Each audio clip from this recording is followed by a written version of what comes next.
নমস্কার বন্ধুরা, আমি সায়নী তোমাদের সবাইকে স্বাগত জানাই লিভিং উইথ সায়নী পরিবারে। বন্ধুরা, সামনেই আসতে চলেছে অম্বুবাচী বা আমাবতী। অম্বু শব্দের অর্থ হলো জল এবং বাচী শব্দের অর্থ হলো প্রস্ফুটিত। এই শব্দটি নারী শক্তি এবং তাদের জন্ম দেওয়ার ক্ষমতাকে প্রতিফলিত করে।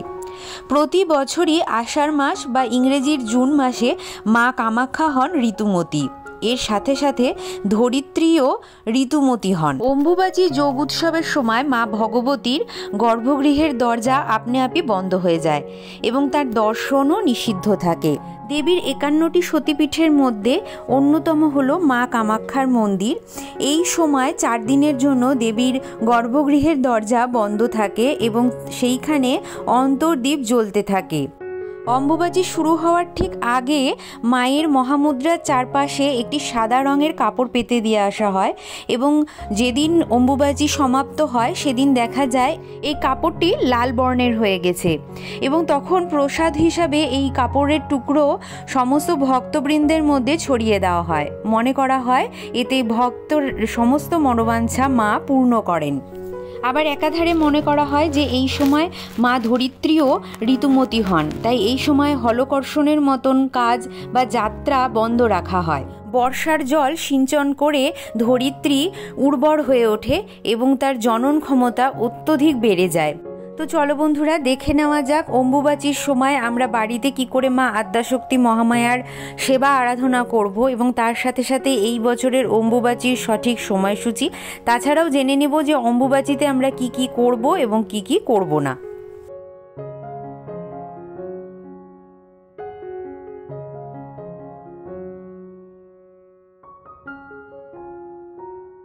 বন্ধুরা, মা কামাখ্যা হলেন আদ্যাশক্তি মহামায়ারই একটি রূপ, তাই আজকে আমি আদ্যা মায়ের ছবিতেই এই পূজাবিধিটি করে দেখাচ্ছি। অম্বুবাচী যখন শুরু হচ্ছে, অর্থাৎ অম্বুবাচী প্রবৃত্তি হওয়ার আগে আমরা মাকে একটি আলাদা জায়গায় স্থানান্তরিত করব। তোমাদের ঠাকুরের আসনে যে সমস্ত দেবীরা আছেন তাদেরকে একটা আলাদা জায়গায় লাল রঙের একটি কাপড় বিছিয়ে অবশ্যই তাদেরকে স্থান গ্রহণ করাবে এবং তোমার মন্দিরে যে সমস্ত দেব আছেন, মানে অর্থাৎ শিব ঠাকুর, নারায়ণ ঠাকুর যারা আছেন তাদেরকে একটা আলাদা জায়গায় রাখবে। পূজাবিধি শুরু করার আগে আমি এখানে একটু আচমন করে নিচ্ছি। বলছি, তদ্বিষ্ণু পরমং পদম সদা পশ্যন্তি সুরয় দিবিব চক্ষুরাতম ওম বিষ্ণু ওম বিষ্ণু ওম বিষ্ণু। এরপর আবারও হাতে গঙ্গা জল নিয়ে আমি বিষ্ণু স্মরণ করে নেব। বলবো, অপবিত্র পবিত্র বা সর্বাবস্থাঙ্গত পিবা যৎসরেত পুণ্ডরিকাক্ষ সবাহ্য অভ্যন্তর সূচি নমসূচি নমসূচি নমসূচি। বন্ধুরা, এই বছর খুব সকাল সকাল অম্বুবাচী প্রবৃত্তি হচ্ছে, তাই প্রথমেই আমি ঠাকুর মন্দিরে এসে মাদেরকে আলাদা জায়গায় স্থানান্তরিত করে স্নানের বিধিটা সম্পন্ন করব। তার জন্য গামছার মধ্যে গঙ্গা জল আর একটু অঘরু আর গোলাপ জল নিয়ে নিচ্ছি। তারপর মায়ের চিত্রপটটি খুব সুন্দর করে আমি এখানে মুছিয়ে নিচ্ছি। পূজাবিধি শুরু করার আগে চলো বন্ধুরা দেখে নেওয়া যাক এই বছর অর্থাৎ 2024 সালের অম্বুবাচীর সঠিক সময়সূচি। এবছর অম্বুবাচীর প্রবৃত্তির সময় হলো 22শে জুন বাংলার 7ই আষাঢ় শনিবার দিবা ঘন্টা 8:45 গতে। অম্বুবাচী নিবৃত্তির সময় 25শে জুন 10ই আষাঢ় মঙ্গলবার রাত্রি ঘন্টা 9:08 গতে। বন্ধুরা, অম্বুবাচীতে কারোর কারোর বাড়িতে আছে যে মায়ের এই কদিন পূজাপাঠ হয় না। মাকে একটা লাল কাপড় দিয়ে কোমর থেকে পা অবধি হয় ঢেকে দেওয়া হয়, নাহলে মায়ের মন্দিরটা আবৃত করে দেওয়া হয় একটি লাল কাপড় দিয়ে। আবার যেমন আমাদের বাড়িতেই নিত্য পুজো যেরকম হয় সেরকমই মায়ের পুজো হয়ে থাকে। আবার অনেকের বাড়িতে হয় যে মায়ের যখন থেকে অম্বুবাচী প্রবৃত্তি হচ্ছে ঠিক সেই সময় থেকে মায়ের জন্য শুধু ভোগ আর একটি দীপ জ্বালানো হয়, কিন্তু মাকে স্পর্শ করা হয় না, অর্থাৎ মায়ের স্নানের বিধি বা মাকে ফুলের মালা বা ফুল নিবেদন করা এটা হয় না। তো যার বাড়ির যেটা নিয়ম আমরা সেটাই করব। আমি এখানে একটা নিয়ম দেখাচ্ছি, যেটা সাধারণত এখানে আমি কলকাতায় আসার পরে দেখেছি যে নিয়মটা পালন করা হয়, আমি সেই নিয়মটাই দেখাচ্ছি। এখানে প্রায় প্রত্যেকটা বাড়িতেই আমি দেখেছি যে অম্বুবাচী যখন প্রবৃত্তি হয় সেই সময় কেউ মায়ের পুজো পাঠ করেন না, তার আগে মাকে সেবা দেন, এবং অম্বুবাচী যখন নিবৃত্তি হয়ে যায় তখন একটা বিশেষ সেবা দেওয়া হয়। সেই পূজাবিধিটাই আমি তোমাদেরকে এখানে করে দেখাচ্ছি। তো মায়ের স্নানের বিধি সম্পন্ন হয়েছে, ধূপদীপ আমি প্রজ্বলিত করে নিয়েছি।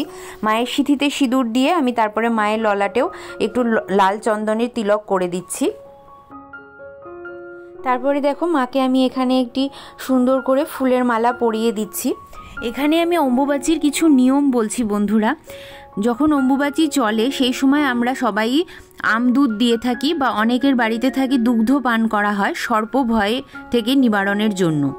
এই সময় বীজ বপন, কোনো শুভকর্ম, সপ্তাহব্যাপী বিশেষ যাত্রা এই সময় নিষিদ্ধ থাকে, কেন কি তাতে মা ধরিত্রীর কষ্ট হয়। এবং জ্যোতি ব্রতী বিধবা ও দ্বিজগণ পাকদ্রব্য ভক্ষণ করেন না যতদিন অম্বুবাচী চলে। তো এই কটি নিয়ম আমাদের মেনে চলতে হবে। এবং অনেকের বাড়িতে আছে এই সময় কোনো রকম শাক ভক্ষণ হয় না। এখানে দেখো মাকে সুন্দর করে আমি সাজিয়ে নিয়েছি, আর মায়ের পায়ে একটু ফুল বিল্লপত্র নিবেদন করে দিচ্ছি।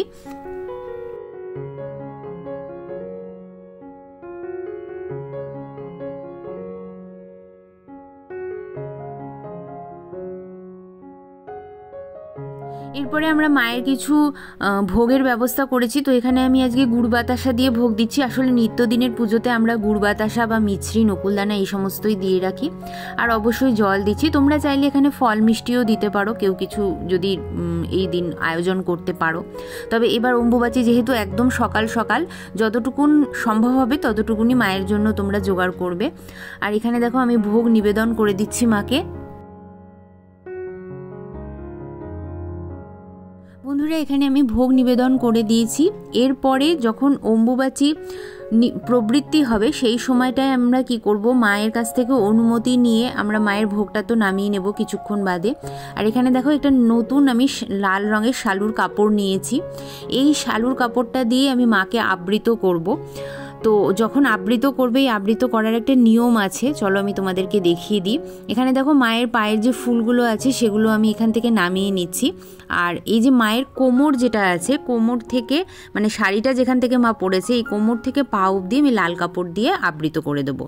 অনেকে আছেন যে মন্দিরের ভেতরে এই সময় মাদেরকে রাখেন, আর পুরুষ যে দেবতারা আছে তাদেরকে অন্য একটা জায়গায় তারা স্থানান্তরিত করেন, এবং এই যে মন্দিরটা আছে মন্দিরটাকে পুরো লাল কাপড় দিয়ে বা লাল রঙের পর্দা দিয়ে আবৃত করে দেওয়া হয়।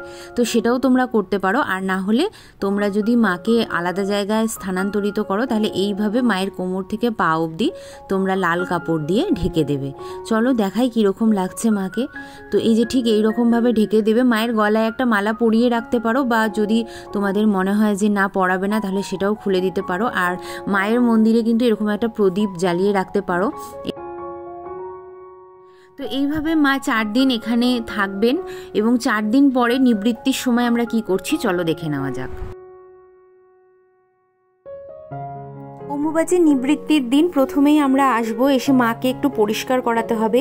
এই দিন মা কামাখ্যাতেও ঠিক এই নিয়মগুলোই চলে।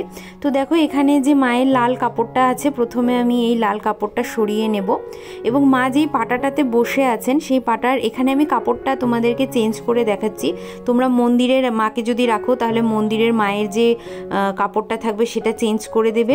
আর যদি তোমরা মূল মন্দিরের থেকে আলাদা জায়গায় মাকে স্থানান্তরিত করো সেই ক্ষেত্রে কাপড় চেঞ্জ করার দরকার নেই। মাকে সুন্দর করে গঙ্গা জল দিয়ে অভিষেক করে তারপরে মাকে সেই জায়গাটায় বসাবে। যাদের বাড়িতে বিগ্রহ আছে এই দিন পঞ্চামৃত করাতে পারো মাকে, বা শুধু কাঁচা দুধ এবং গঙ্গা জল দিয়ে স্নান করাতে পারো। আমার যেহেতু চিত্রপট সেহেতু আমি গঙ্গা জলের মধ্যে অঘরু আর গোলাপ জল ভালো করে মিশিয়ে নিয়েছি।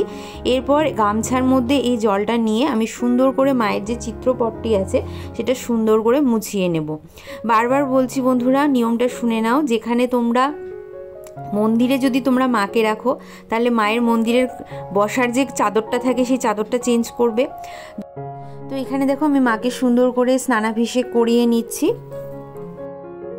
এরপরে এই দিন আমরা মাকে একটা নতুন আলতা সিঁদুর নিবেদন করতে পারি। তো তারপরে আমরা মাকে কিন্তু সিঁথিতে আবার সিঁদুর দেব এবং মায়ের জন্য কিছু ফুলমালা আমি এনেছি। এক্ষেত্রে একটা কথা বলি, আমি কিন্তু আদ্যা মাকে এক এক দিন এক এক ফুলমালায় সাজাই। অনেকে হয়তো বলেন যে মা কালীকে শুধুমাত্র জবা ফুলের মালাই পরানো যায়, তবে আমি আমার আদ্যা মাকে কোনো দিন রজনীগন্ধার মালা, কোনো দিন জুঁই ফুলের মালা, কোনো দিন গাঁদা ফুলের মালা, সমস্ত ফুল আমি অল্টারনেট করে পরিয়ে থাকি। তো আমি সেই রকমভাবেই আজকে একটা মালা নিয়ে এসেছি রজনীগন্ধার। আর এখানে দেখো আমি লাল চন্দন বেটে নিচ্ছি। তোমরা তোমাদের মাকে যেভাবে সাজাও, এক এক দিন এক এক রকম শৃঙ্গার করো, সেরকমভাবেই শৃঙ্গার করবে। আর যেদিন অম্বুবাচী নিবৃত্তি হবে সেদিন অত্যধিক সুন্দর করে মাকে সাজাবে, কেন এই কদিন মা অনেক কষ্টে থাকেন। তো আমরা সন্তান হিসাবে তার দুঃখ কষ্ট এটা আমরা অবশ্যই নিজেরা লাঘব করতে পারি। এখানে দেখো মাকে আমি সুন্দর করে সাজাচ্ছি। আর সত্যি কথা বলতে কি, এক জামা কাপড় পরতে বা এক ধরনের সাজতে যেমন আমাদের পছন্দ হয় না, তেমন কিন্তু আমাদের ইষ্ট দেবতারও তাই। তাদেরও কিন্তু রোজ দিন এক ধরনের সাজগোজ করতে বা একই ধরনের মালা পরতে, এক ধরনের সব কিছু করতে কিন্তু ভালো লাগে না। তা আমি সেইভাবে আমার মনের মতন করে মাকে প্রত্যেক দিনই সাজাই। আর অবশ্যই অম্বুবাচী নিবৃত্তি এবং প্রবৃত্তির দিনও তার বিশেষ খেয়াল রাখার চেষ্টা করি। তো এটা এবার নানা জনের নানা মত হবে আমি জানি, তো তোমাদের কি মতামত অবশ্যই তোমরা লিখে আমাকে জানিও। মাকে একটু ফুল নিবেদন করলাম, মাকে একটু প্রণাম জানালাম।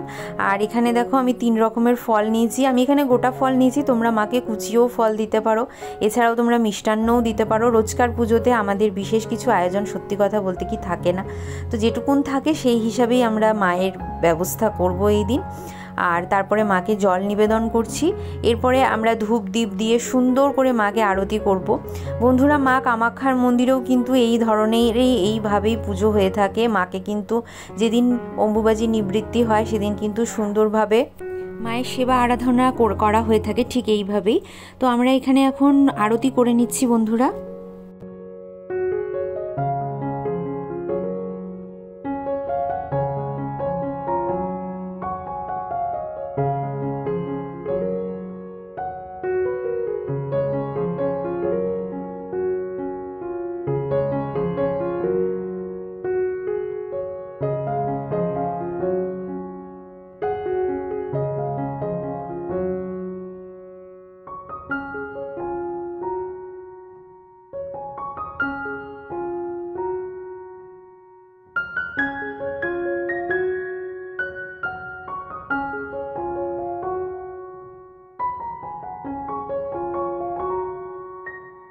বন্ধুরা, এই ছিল আমাদের অম্বুবাচীতে মা আদ্যাশক্তি মহামায়ার বাড়িতে কিভাবে আমরা সেবা আরাধনা করব তার নিয়মবিধি এবং কিছু খুঁটিনাটি। চলো বন্ধুরা, আজকের মতন এখানেই শেষ করছি। দেখা হবে আবারও একটা সুন্দর পূজাবিধির সঙ্গে। ততক্ষণের জন্য তোমরা সবাই খুব ভালো থেকো, সুস্থ থেকো, আর সবাই মিলে বলো জয় মা কামাখ্যা, জয় মা আদ্যাশক্তির জয়।